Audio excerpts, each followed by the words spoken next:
కూటమి ప్రభుత్వం విధానాలు, వాళ్ళు కూటమి ప్రభుత్వం అధికారంలోకి రావడానికి ఇచ్చినటువంటి వాగ్దానాలు, సూపర్ 6 ఇవన్నీ నిన్న చూస్తే బడ్జెట్లో మరి సూపర్ 6 ఎక్కడుందో బడ్జెట్లో అయితే కనిపించిన పరిస్థితి లేదు. ఏదో అరకొరగ్గా 11,000 కోట్లు కావాల్సినటువంటి దాన్ని 6,300 కోట్లు అట్లా కొంత 1-2 పథకాలకు అట్లా ఏర్పాటు చేశారు. అది కూడా నామమాత్రం. కానీ వాళ్ళు చెప్పిన సూపర్ 6లో రైతు భరోసాకు సంబంధించి వాళ్ళు చెప్పింది నిన్న బడ్జెట్లో పెట్టిన దానికి ఎక్కడా ట్రాలీ అయ్యే పరిస్థితి లేదు, ఎక్కడా పొంతన లేదు. బడ్జెట్ అంటే సూపర్ 6కి వాళ్ళు పెట్టిన బడ్జెట్ మొత్తం కూడా ఎక్కడ సూపర్ 6లో మరి బస్సు ఉచిత బస్సుకి ఎక్కడన్నా మరి బడ్జెట్ కేటాయించినట్టు ఎక్కడా కనిపించదు. అదే కాదు, మరి పూర్తి స్థాయిలో నీకు 1,500 నీకు 1,500 అని చెప్పింది ఎక్కడా కనిపించలేదు. మరి ఉద్యోగానికి సంబంధించిన నిరుద్యోగ భృతి ఎక్కడా కనిపించలేదు. సూపర్ 6 అనేది వాళ్ళు పూర్తి స్థాయిలో ప్రజల్ని మోసం చేయటానికి, ప్రజల దగ్గర నుంచి ఓట్లు వేయించుకునేదానికి వాళ్ళు పెట్టినటువంటి సూపర్ 6 బాబు షూరిటీ, బాబు గ్యారంటీ బాండ్లు ఏమైనాయో ఆ ఇళ్లలో బాండ్లు దాచిపెట్టుకోమని చెప్పాడు. ఈ రోజుకి మరి చెప్పాలంటే రైతుల్ని పూర్తి స్థాయిలో ముంచేసిన బడ్జెట్ కనిపిస్తూ ఉంది. గృహ నిర్మాణం అన్నాడు, దాంట్లో పూర్తి స్థాయిలో కొలాప్స్ చేశాడు. పేదవాళ్ళ ఇళ్ళకి మరి ఎక్కడ ఇది మేము ఇస్తాము పేదవాళ్ళకని చెప్పిన దాంట్లో ఎక్కడా కనిపించలేదు. ఎస్సీలను పూర్తిగా ముంచేశాడు, బీసీలను ముంచేశారు.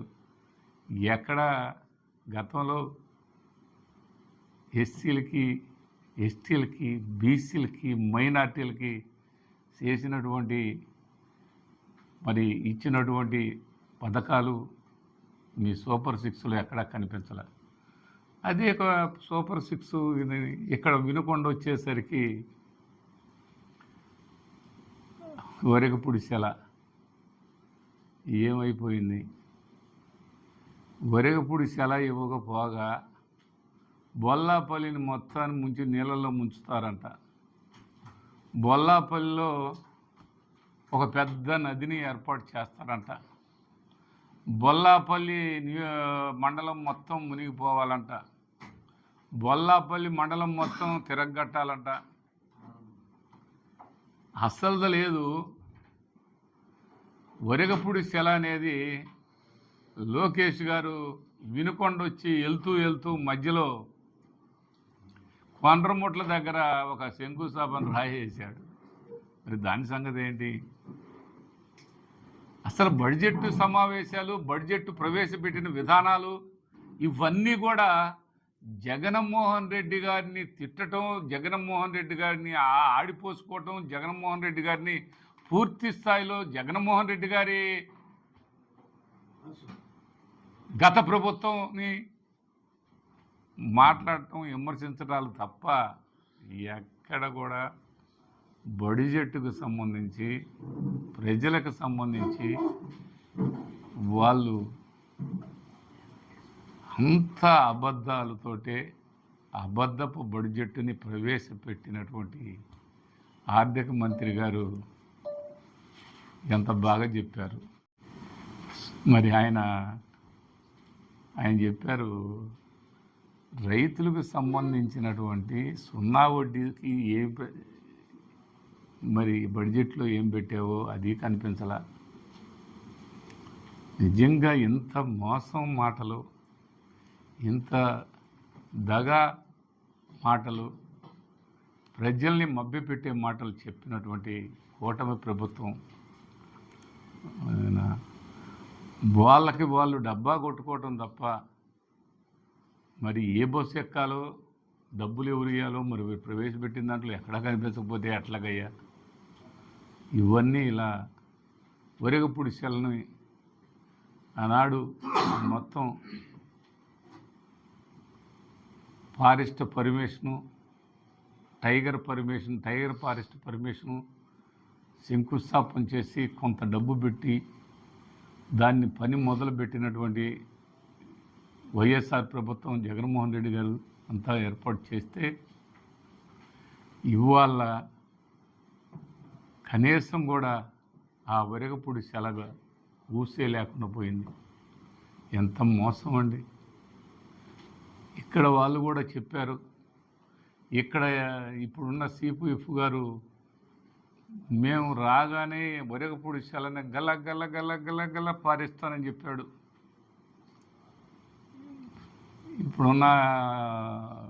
అప్పుడున్న ఎమ్మెల్యేకి చేత కాలేదు. మాకు అన్ని పర్మిషన్లు అన్ని విధాల పూర్తి స్థాయిలో పర్మిషన్లు వచ్చి శంకుస్థాపనలు చేసి పని మొదలైన కార్యక్రమంలో భాగంగా మేము చేశాం. మొదలైన దాన్ని ముందుకు తీసుకెళ్లేదానికి మీరు తీసుకెళ్ళలేకపోయారు. ఇవాళ కనీసం బడ్జెట్లో 10 పైసలు అందులో ఒరగపూడి సెలకి మీరు ఏదో బడ్జెట్లో ఎక్కడ ఏమీ ₹1 కూడా కేటాయించలేదు. ఇది ఇలా ఉండగా ఎవరికి వాళ్ళే అబ్బా ఏం బడ్జెట్ పెట్టామండి మనం అని చెప్పుకోవటం తప్ప దీన్ని కూడా ప్రచారమే చేస్తున్నారు. ఈ బడ్జెట్ను కూడా ప్రజలకి అబద్ధపు ప్రచారాన్ని ప్రజల్లోకి తీసుకెళ్లేదానికి భాగంగా ఎమ్మెల్యేలందరినీ మీరు ఇది మళ్ళా మనం గెలవాలంటే ఈ అబద్ధపు మాటలన్నీ కూడా ప్రజలకు తెలియపరచండి అనే విధంగా వీళ్ళు తీసుకెళ్తున్నారంటే ఎంత దుర్మార్గం అండి! అయితే నోరు తెరిస్తే ఇక పూర్తి స్థాయిలో ప్రతిపక్ష గొంతు నొక్కే విధంగా నోరు తెరిస్తే మిమ్మల్ని జైల్లో పెడతామనే విధంగా, నోరు తెరిస్తే మీరు జైల్లో ఉంటారని బెదిరించే విధంగా ఈ విధంగా చేస్తున్నటువంటి పరిస్థితిని చూస్తే ఎంత దుర్మార్గం అండి! నిన్న ఎమ్మెల్సీ ఎలక్షన్ ఏంటండి? ఎక్కడన్నా ఓటింగ్ జరిగిందండి? రౌడీ సీటర్లు రాజ్యం వేయలేరండి. ఏమిటండి దీనికి ఆంతర్యం ఏంటి? దీని ఆలోచన ఏంటి? అసలు పబ్లిక్ని ఓటు హక్కును కూడా పూర్తి స్థాయిలో వినియోగించుకునే అవకాశం లేకుండా మేధావుల్ని, మరి పెద్ద చదువుకున్నటువంటి గ్రాడ్యుయేట్ని వాళ్ళందరినీ కూడా వారి ఓటు కూడా మీరు వేసుకునే పరిస్థితికి వచ్చారంటే మీరు ఎక్కడ మిమ్మల్ని ఎవరు ఏమన్నా వాళ్ళ గొంతు నొక్కుతాం, వాళ్ళని పోలీస్ స్టేషన్లో కూర్చోబెడతాం అని చెప్తూ ఉన్నారు. ఈ విధానం ఇవన్నీ కరెక్టేనా అని అడుగుతూ ఉన్నాం. అంతరాత్మ సాక్షిగా మీరు ఒక్కసారిగా మీ అంతరాత్మను అడగండి.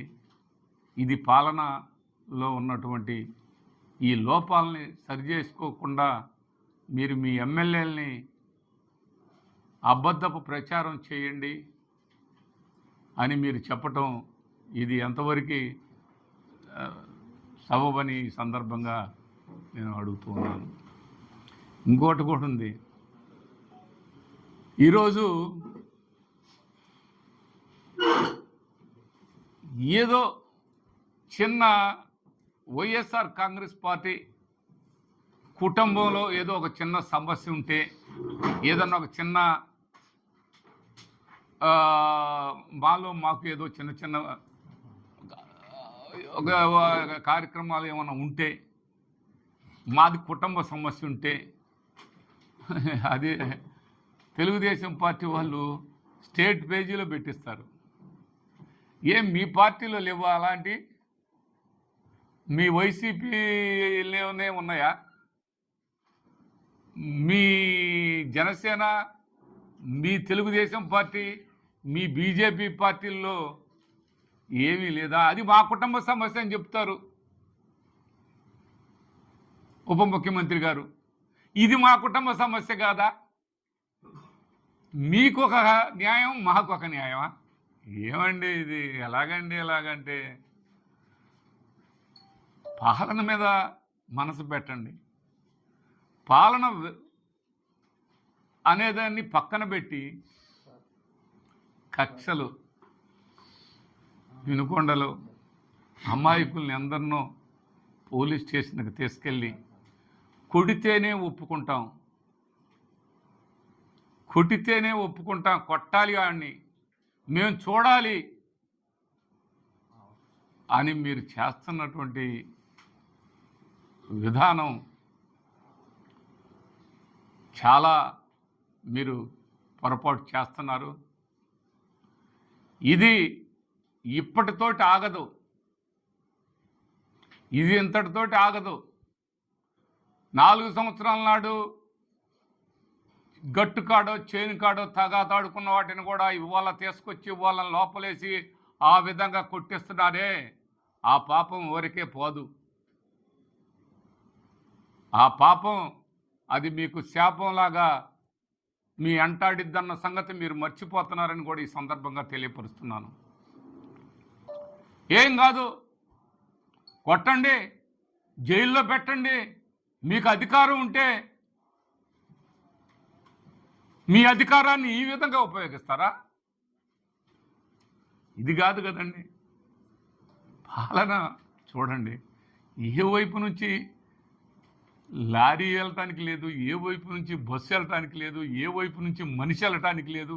కనీసం మనిషి తొలిగి మనిషిని తాకకుండా పోవటానికి వీల్లేదు, మనిషి టచ్ కాకుండా పోవటానికి వీల్లేదు. ఈ విధంగా ట్రాఫిక్ సమస్య ఉంటే ఈ పోలీస్ వ్యవస్థ, పోలీసు వారు పూర్తి స్థాయిలో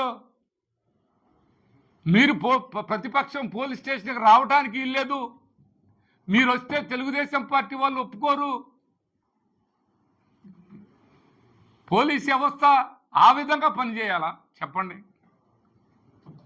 అంటే బాధితుడు పోలీస్ స్టేషన్కి పోవటానికి అవకాశం లేనప్పుడు మీ పోలీస్ స్టేషన్కి మీ పార్టీ బోర్డు పెట్టుకోండి. రక్షక భటులు అనే వాళ్ళే ఈరోజు మీరు ఆఫీసుకు రావద్దనే, ఎదుటి పార్టీ వాడు రావడానికి లేదు, ఎవడో సామాన్యుడు పోలీస్ స్టేషన్కి రావడానికి లేదు. వస్తే మాకు తెలుగుదేశం పార్టీ నుంచి ఒత్తిడి వస్తుందని మీరు డైరెక్ట్గా మాట్లాడుతున్నారంటే పోలీస్ వ్యవస్థ అసలు ఉందా? ఇది ముఖ్యమంత్రి గారు కూడా ఆలోచించాలి. సామాన్యుడు పోలీస్ స్టేషన్కి పోవడానికి ఇల్లేదా? వైసీపీకి ఎవరన్నా ఓటు వేసినటువంటి వాళ్ళు ఓటర్ కూడా అక్కడికి పోవడానికి ఇల్లేదా? ఇది ఎక్కడికి అన్యాయం అండి? ఈ అన్యాయాన్ని ఒకసారి ప్రజలు చూస్తూ ఉన్నారు. ప్రజలు ఇవన్నీ కూడా గమనిస్తూ ఉన్నారు. మీరు మరి ఆయన చెప్పారు, రైతులకు సంబంధించినటువంటి సున్నా వడ్డీకి మరి బడ్జెట్లో ఏం పెట్టావో అది కనిపించలా. నిజంగా ఇంత మోసం మాటలు, ఇంత దగా మాటలు, ప్రజల్ని మభ్యపెట్టే మాటలు చెప్పినటువంటి కూటమి ప్రభుత్వం వాళ్ళకి వాళ్ళు డబ్బా కొట్టుకోవటం తప్ప మరి ఏ బస్సు ఎక్కాలో డబ్బులు ఎవరు ఇవ్వాలో మరి ప్రవేశపెట్టిన దాంట్లో ఎక్కడా కనిపించకపోతే ఎట్లాగయ్యా? ఇవన్నీ ఇలా ఒరగపూడి సెల్ని ఆనాడు మొత్తం forest permission, tiger forest permission శంకుస్థాపన చేసి కొంత డబ్బు పెట్టి దాన్ని పని మొదలుపెట్టినటువంటి వైఎస్ఆర్ ప్రభుత్వం, జగన్మోహన్ రెడ్డి గారు అంతా ఏర్పాటు చేస్తే ఇవాళ కనీసం కూడా ఆ ఒరగపూడి సెలగా ఊసే లేకుండా పోయింది. ఎంత మోసం అండి! ఇక్కడ వాళ్ళు కూడా చెప్పారు, ఇక్కడ ఇప్పుడున్న సిపిఎఫ్ గారు మేము రాగానే ఒరగపూడి సెలని గల గల గల గల గల పారిస్తానని చెప్పాడు.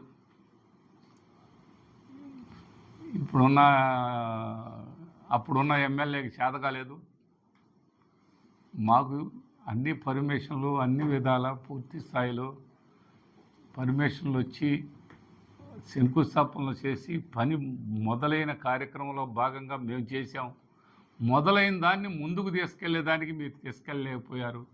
ఇవాళ కనీసం బడ్జెట్లో 10 పైసలు అందులో ఒరగపూడి సెలకి మీరు ఏదో బడ్జెట్లో ఎక్కడ ఏమీ ₹1 కూడా కేటాయించలేదు. ఇది ఇలా ఉండగా ఎవరికి వాళ్ళే అబ్బా ఏం బడ్జెట్ పెట్టామండి మనం అని చెప్పుకోవటం తప్ప దీన్ని కూడా ప్రచారమే చేస్తున్నారు. ఈ బడ్జెట్ను కూడా ప్రజలకి అబద్ధపు ప్రచారాన్ని ప్రజల్లోకి తీసుకెళ్లేదానికి భాగంగా ఎమ్మెల్యేలందరినీ మీరు ఇది మళ్ళా మనం గెలవాలంటే ఈ అబద్ధపు మాటలన్నీ కూడా ప్రజలకు తెలియపరచండి అనే విధంగా వీళ్ళు తీసుకెళ్తున్నారంటే ఎంత దుర్మార్గం అండి! అయితే నోరు తెరిస్తే ఇక పూర్తి స్థాయిలో ప్రతిపక్ష గొంతు నొక్కే విధంగా నోరు తెరిస్తే మిమ్మల్ని జైల్లో పెడతామనే విధంగా, నోరు తెరిస్తే మీరు జైల్లో ఉంటారని బెదిరించే విధంగా ఈ విధంగా చేస్తున్నటువంటి పరిస్థితిని చూస్తే ఎంత దుర్మార్గం అండి! నిన్న ఎమ్మెల్సీ ఎలక్షన్ ఏంటండి? ఎక్కడన్నా ఓటింగ్ జరిగిందండి? రౌడీ షీటర్లు రాజ్యం వేయలేరండి. ఏమిటండి దీనికి ఆంతర్యం ఏంటి? దీని ఆలోచన ఏంటి? అసలు పబ్లిక్ని ఓటు హక్కును కూడా పూర్తి స్థాయిలో వినియోగించుకునే అవకాశం లేకుండా మేధావుల్ని, మరి పెద్ద చదువుకున్నటువంటి గ్రాడ్యుయేట్ని వాళ్ళందరినీ కూడా వారి ఓటు కూడా మీరు వేసుకునే పరిస్థితికి వచ్చారంటే మీరు ఎక్కడ మిమ్మల్ని ఎవరు ఏమన్నా వాళ్ళ గొంతు నొక్కుతాం, వాళ్ళని పోలీస్ స్టేషన్లో కూర్చోబెడతాం అని చెప్తూ ఉన్నారు. ఈ విధానం ఇవన్నీ కరెక్టేనా అని అడుగుతూ ఉన్నాం.